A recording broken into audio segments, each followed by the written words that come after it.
My name is Brian Swimme, and it's my great honor to be able to introduce our next plenary speaker, Dr. Mary Evelyn Tucker, my longtime friend and collaborator. The short story is that she earned her PhD at Columbia University and is now at Yale. It hardly gets better than that. But she had a mid-course correction when she was right in the middle of a brilliant academic career. She and her husband asked this question: what can we, as professors of religion and culture, what can we do to help the earth crisis? We know about values, we know about cultures, we know about religions. How can this aid us in this time? And they came up with an amazing idea. They thought, what if we could convince the world's religions to actually start thinking about ecology? The majority of humanity lives in one religion or another, maybe several, so it seems like an idea with a possibility. At the same time, there is the chance of success here being quite small. Why? Well, if you think about the difficulties we have in gathering together religious energies in any one direction, you get a sense of what Mary Evelyn had before her. Even so, 3 years of work drawing together 800 scholars of religion and environmental activists, drawing them all together to Harvard University, where they could, through dialogue, explore these deep questions. Namely, are there riches in the world's religions that we could draw upon? And even more importantly, is there a way in which we can begin to see a common challenge before us? So at the end of this process, she and her husband published with Harvard University 10 thick volumes on religion and ecology. They're now in the research libraries around the planet. It is possibly one of the first times in the history of the world that the world's religions came to any agreement on anything whatsoever.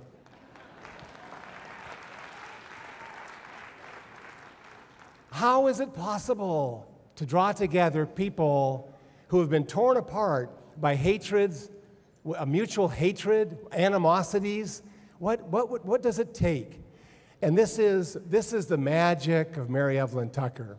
When she threw herself into this work, she went to the other continents, the other cultures, lived there, studied them as a way of drawing people into a dialogue where they could feel they're understood. I remember one of the difficulties she had was convincing some people to come and to be part of this because they thought their chances were so slight of success.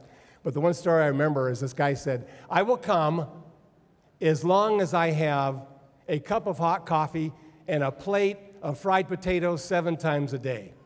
So in addition to all the theoretical difficulties, she had to attend to even that kind of minutia. I wanted to end with one story that showed, I think, the genius of Mary Evelyn Tucker.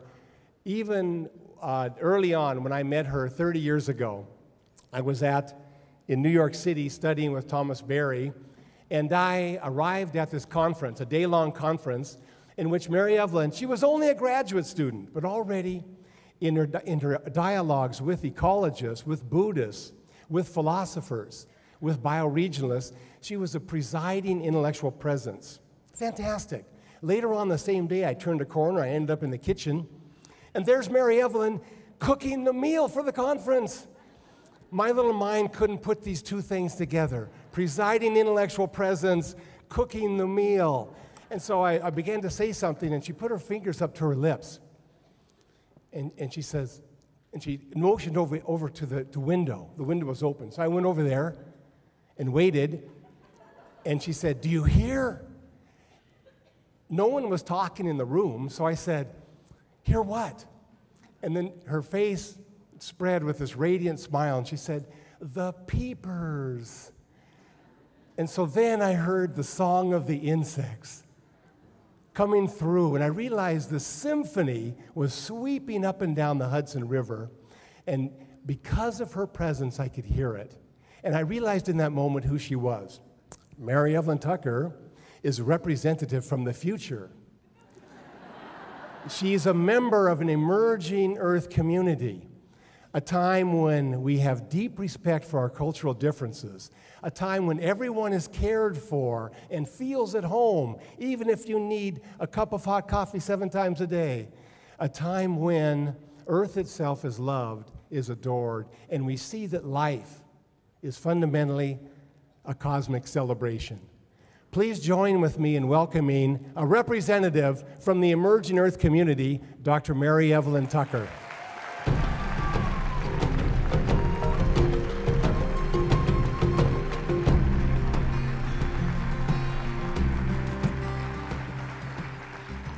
Thank you, Brian, dear friend of 30 years.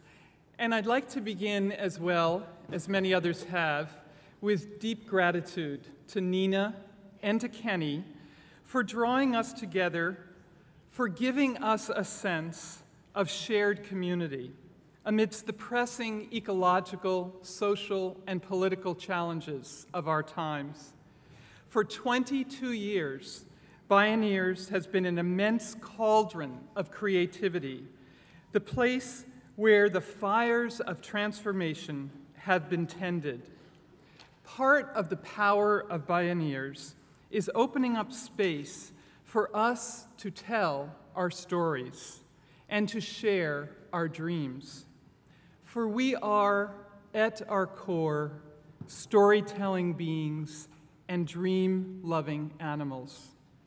We are awash in stories and saturated with dreams. This is what brings us alive, what gives us hope, what sustains our creative energies amidst overwhelming challenges. For we live in a time deeply in need of stories to guide us forward. For in telling our stories, we become mutually enhancing life forces on our planet, lighting a path toward new human-Earth relations. So I want to share with you some of my story that relates to our conference theme, transforming civilization in an age of nature. It is a story of movement outward from American culture and society to try and experience and understand other cultures in this great meeting that is occurring in our times of cultures from around the planet that is leading to what I like to call an emerging, multicultural, multiform planetary civilization. And this new planetary civilization will be the basis for the flourishing of the Earth community that you are building amidst the great struggles of tradition and modernity. What I want to highlight this morning is that this diverse planetary civilization is emerging within a great arc of expansive consciousness that occurred in the 20th century. We moved in 1 century from awareness of our small self embedded in place to our large self embedded in the Earth community and the universe itself. This happened, it's a great thing, isn't it? This happened both by intention and accident. It happened in just 2 generations. Let me weave my story into this arc. My grandfather, Carlton Hayes, was a professor of European history at Columbia University, where I grew up as a child. And what he wanted history departments to do was move from only American history to European history, to understand. Isn't that an amazing revolution? Amazing. And the other thing he wanted them to do was move from textbooks that did just political and military history to cultural history and social history. Big move, big move. A student of his, Ted DeBerry, who was later my mentor at Columbia as well, took this in another direction, in another large arc, and he began to study Asian history, Asian cultures. We've just had this tremendous presentation from India and China will change the face of the planet, for sure. So Ted DeBerry, in the Second World War, was one of many who were trained in the Army and Navy Language School, some right here in Monterey. And they came back from that clash of civilizations to a new appreciation of the depths of Asian culture and set up at Columbia and Harvard and Yale and many other places across the country the best Asian studies program on the planet. And we are the beneficiaries of that. It's an extraordinary story. So in my own undergraduate studies, I studied Western cultures and eventually Asian cultures in graduate school, and then I began teaching, of all things, world history, which began about 30 years ago. And we now have, in high schools and colleges and universities, world history classes. That was something completely new. When I went to Japan in the early 70s, I had never had a course in Asian anything. So this arc that moved from US history to European history to Asian history, now to African history, Latin American history, world history, is moving even further. And when I went and met Thomas Berry on my return from Japan in 1975, he was not only doing world history, he was doing Earth history and universe history, but he was telling it as a story, an exciting transformation for our understanding.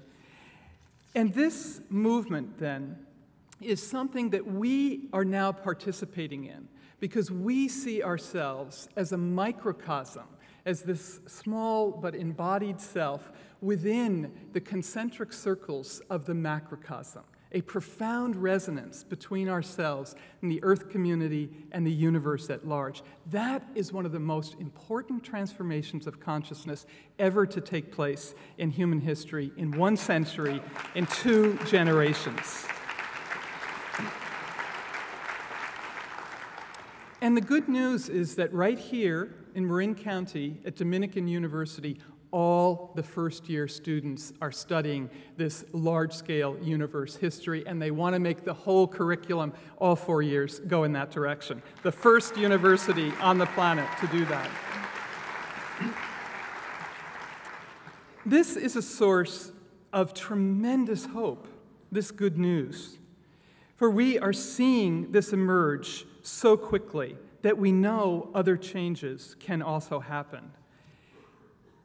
It didn't come without struggle, it didn't come without effort, but it did come with clashes, as I said, in wars, in understanding of the rest of the world. And my suggestion, by the way, is that Islam and the Islamic civilizations, especially through Arab Spring, will also be integrated into this great sense of world history and world culture. Every university in the country is looking for an Islamic specialist, I can tell you. So the struggle, though, to come into this large consciousness. My story, like many of yours, is one of disillusionment with the materialism and superficiality of American life and all the attendant issues that have been mentioned many times: corporate greed, materialism, ecological exploitation, political failures. So I was a child of the 60s, as many of you no doubt are, and I was in search of depth of culture and understanding, like we heard from Melissa this morning so beautifully. And I was in search of a new story, of something that would really fire us up. So I went to college in Washington, D.C., to Trinity College, where Nancy Pelosi went and Kathleen Sebelius, because I wanted to be involved in civil rights and the anti-war movement, the anti-Vietnam War movement. I sought answers as well in other life ways. And after Nixon got into office, I left the US, having studied. I did. And I said, I will not come back until he's out of office. And that too happened. I went to Japan to immerse myself in something so radically new. This is 73, 74. It was almost like Gulliver's Travels. I was this huge Western woman. And people would come around the corner and hair, blue eyes. Nothing on an ID in Japan says anything about a color of hair or eyes, right? All the same. So Japan was a huge, huge revelation for me. I was totally disoriented, no pun intended. But I literally climbed over the gate to get in because my plane had been delayed and there was no one at Tokyo Haneda Airport at that time to let me in. And the amazing thing is the next morning the person said, good morning, would you like some breakfast? How did you get in? I had to literally climb over into another culture, into another civilization, right? To understand something that was so different, absolutely radically different. And then, as many of us did in those years in the 70s, I traveled for a number of months. I was over there for 2 years, but traveling through Southeast Asia, awakening to the traditions of Buddhism, traveling intensely through India, which is a country I love, and that was really wonderful to have Dr. Palm this morning. Traveling through India, trying to understand Hinduism, and so on. And then the cultures of East Asia that I've studied most, China, Korea, Japan, Singapore, Hong Kong, these cultures influenced by Confucianism and Taoism. That sense, then, of the depth of civilization and culture just washed through me. And it's taken me 20 and 30 years to understand that transformation in my studies. But it also made me aware, over the last 35 years of going back and forth to Asia, of the ravages of industrialization and modernization that are also taking place in this part of the world. China, which I study most, has 66,000 protests a year on environmental issues alone. 66,000. We've got to integrate into Bioneers this larger world of Asia, don't we? And Africa, and Latin America, and so on. But finally, then, in returning to the States, I also immersed myself with my husband, John Grimm, in indigenous traditions, especially the Crow peoples of the Great Plains in Montana and the Salish peoples of the Pacific Northwest. And we began to understand, and Thomas Berry was a huge, huge leader in this too, of the ecological knowledge embedded in traditional peoples and traditional ways of life, as we heard this morning. So when I met Thomas Berry in 1975, he's a cultural historian, but as you know, he calls himself a geologian, a student of earth processes and universe processes. And he helped me to piece together then the experiences of these various cultures and traditions of the West, where I had spent undergraduate time, of Asia, and of indigenous traditions.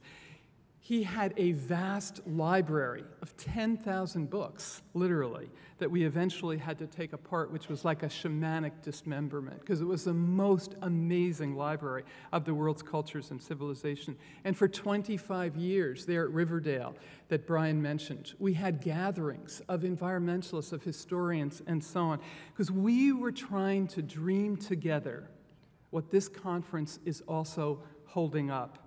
Transforming civilization in an age of nature. What a huge challenge. What an important undergirding for all of the fabulous green designs, green building, new technology. Cultures got to guide us and ground us. Absolutely. So this involves, of course, the power of story. How to bring the stories and practices of the world's religions and cultures into alignment with our ecological and social challenges. This was the effort of establishing a new field of study, religion and ecology, which was not on the horizon in 1995 when we started these conferences at Harvard. No foundation would give any money to it. We thought we would have to go bankrupt to do it, but you know what? People from Asia flew on their own expense because they were so concerned, even 15 years ago, about what was happening to their landscape, to their waters, to their forests. So, in 15 years, and this is the work of hundreds of people around the globe, literally hundreds and hundreds, a new field of religion and ecology has emerged in academia, classes being taught across the country, an explosion of research. You can hardly keep up with it. And a new force in society for change. I mentioned Sally Bingham here in the Bay Area doing climate change with churches and synagogues and so on.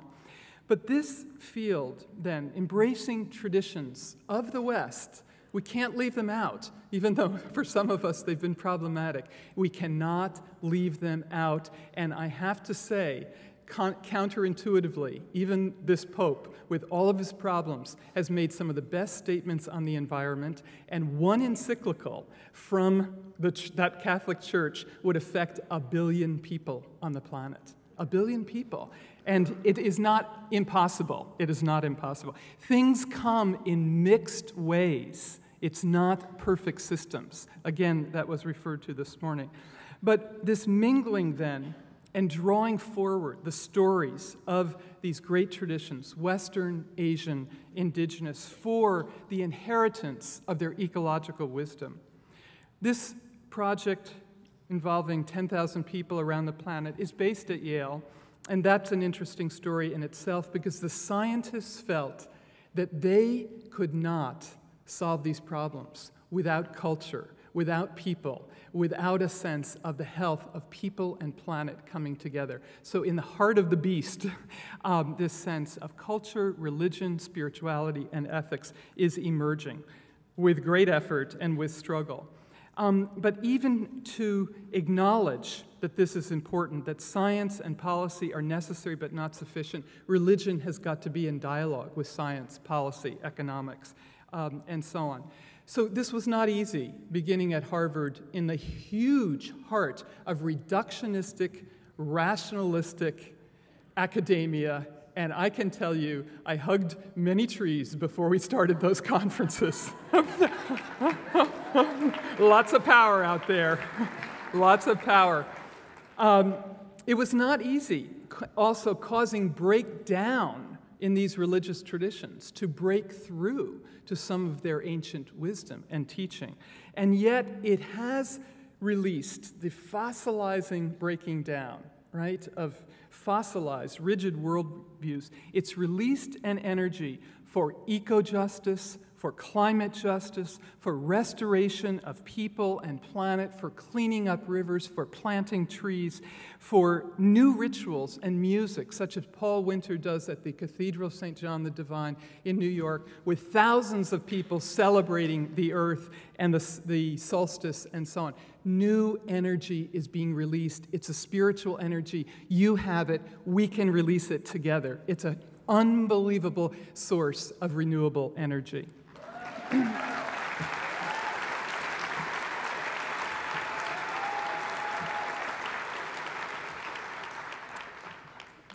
This effort, then, of bringing forward new stories from ancient traditions led to a growing awareness that you hold here as well of how much indigenous cultures and Asian cultures have to contribute to what I'd like to call an ecological renaissance. It's an ecological renaissance that we are about.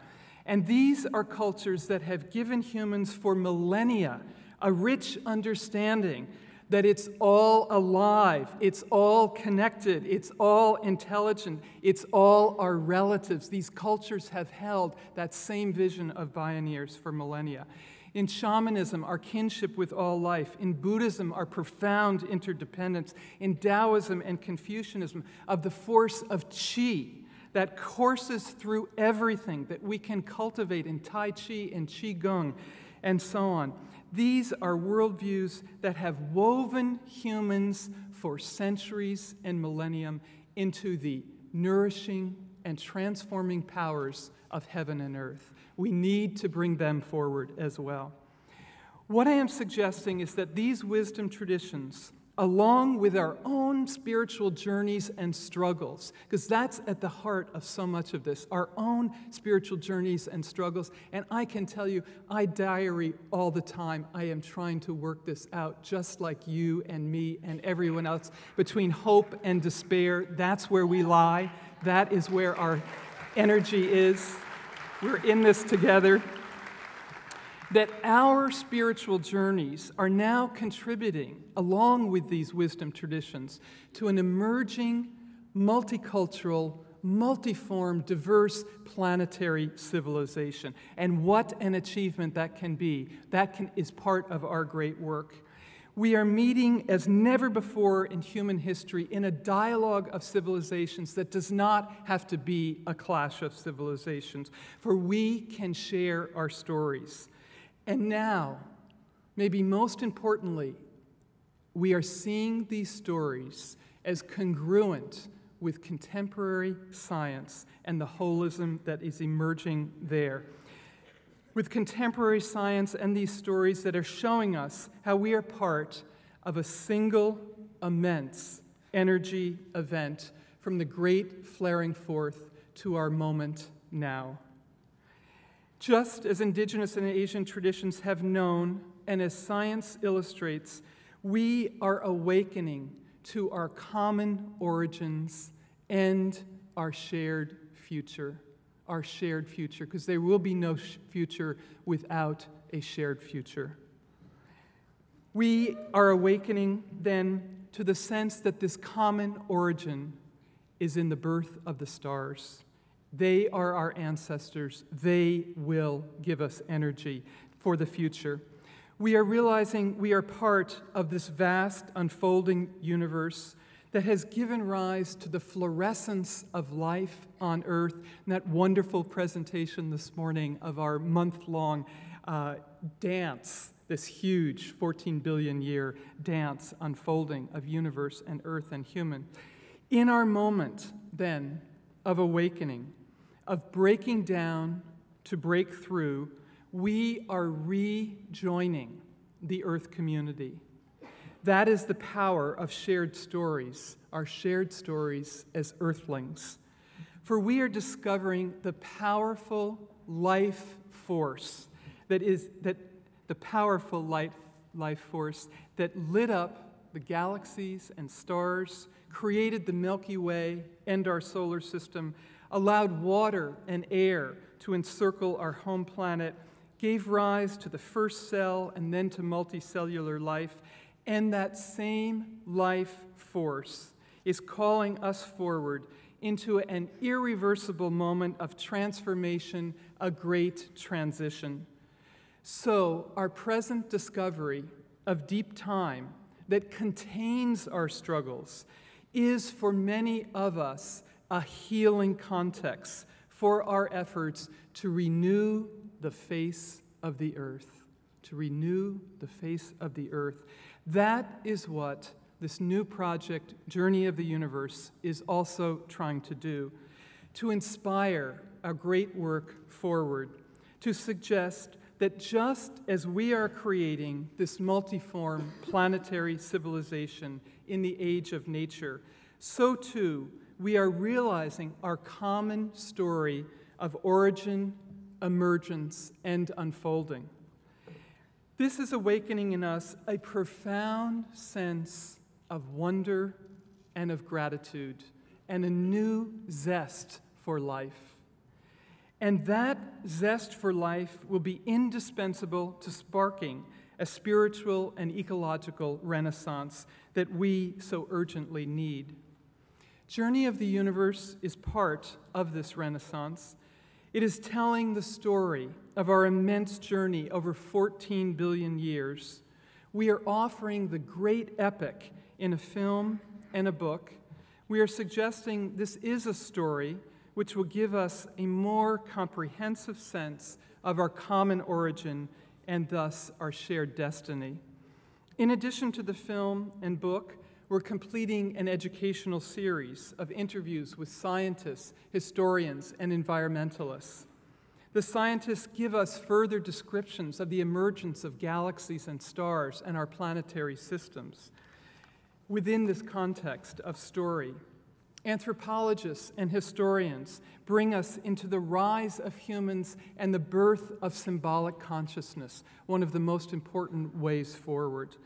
In addition, the interviews with environmentalists are making visible the flourishing of the Earth community.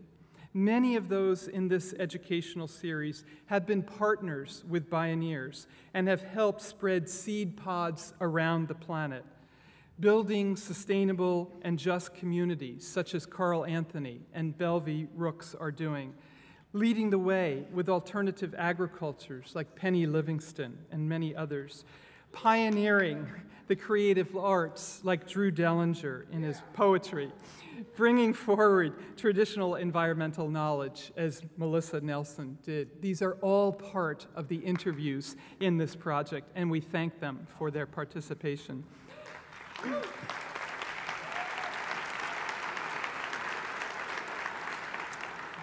This project, then, of a film, a book, and the educational series is the fruit of a long journey and of many collaborators, beginning, as Brian mentioned, some 30 years ago with our friendship and the friendship with Thomas Berry, who said in 1978, we need a new story that integrates the stories of the world's religions and science.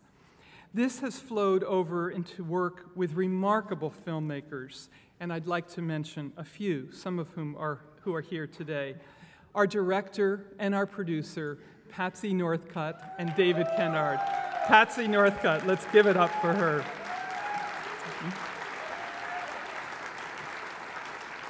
As well, we've been privileged to work with Kathleen Brutler and Neil Rogan, with Michelle Grenier and Adam Lofton, with Gary Malkin and Dan Alvarez. We thank each of them for their dedication and their immense talents. The film, as you know, will be shown this afternoon in the Epiphany Theater and followed by some discussion with Brian Swimme, Carl Anthony, and myself. If you can't see it then, it will be shown on Friday evening, November 18th, at the Marriott Marquis here in San Francisco, also followed by discussion. And we're especially pleased to announce that KQED, as some of you know, has shown it over the summer here in San Francisco, but it will be broadcast nationwide in December, and we are thrilled about that.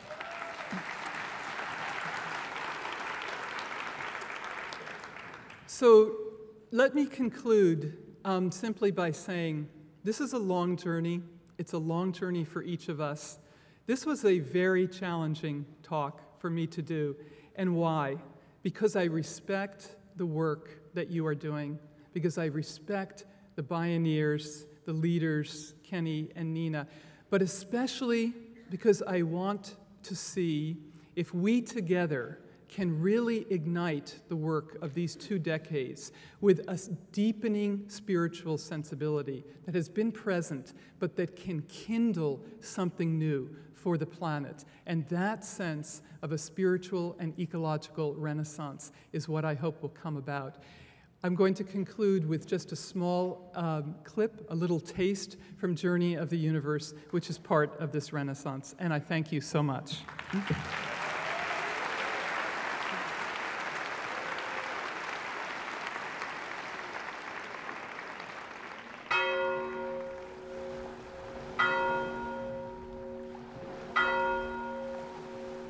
You know, Pythagoras probably walked on this very beach. And if he were here today, he would be amazed at how much mathematical science has learned about the universe. Even a century ago, we didn't know if there were 2 galaxies in the entire universe. Now we know there are 100 billion, maybe even 1 trillion galaxies. What is the creativity that brought forth 1 trillion galaxies?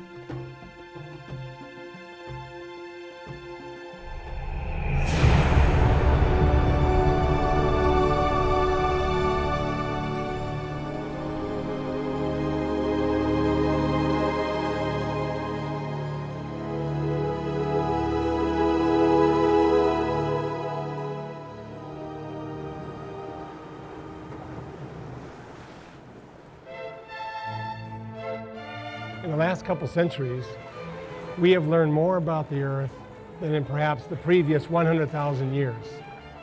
How are we going to convey that, the essence of that, to the next generation?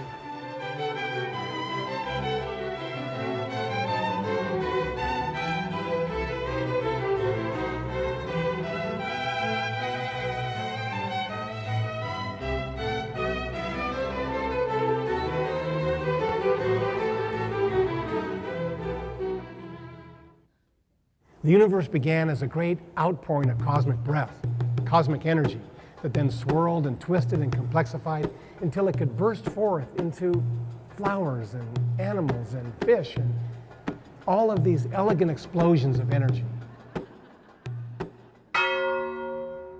These deep discoveries of science are leading to a new story of the universe. Over the course of 14 billion years, hydrogen gas transformed itself into mountains, butterflies, the music of Bach, and you and me.